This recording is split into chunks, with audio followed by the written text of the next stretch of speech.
ওম অখণ্ড সংহিতা বা অখণ্ড মণ্ডলেশ্বর শ্রী শ্রীমৎ স্বামী স্বরূপানন্দ পরমহংসদেবের উপদেশ বাণী চতুর্বিংশ খণ্ডের প্রথম সংস্করণ হইতে পাঠ।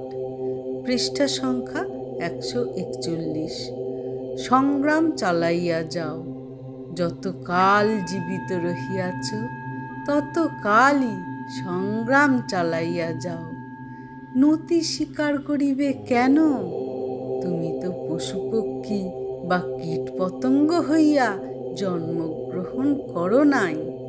মানুষ ইচ্ছা করিলে সর্বপ্রকার কদভ্যাসকে বর্জন করিতে পারে। ইন্দ্রিয় দমন মানুষের পক্ষেই সম্ভব কাজ।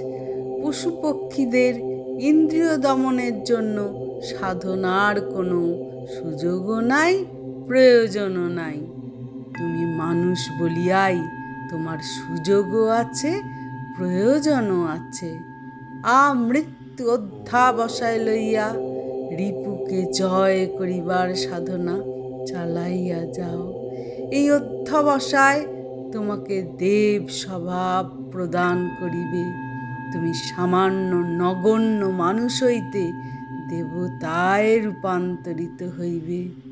যে যতটুকু নির্লোভ, যতটুকু নিষ্কাম, যতটুকু অক্রোশ, যতটুকু নির্লিপ্ত, সে ততটুকু দেবতা।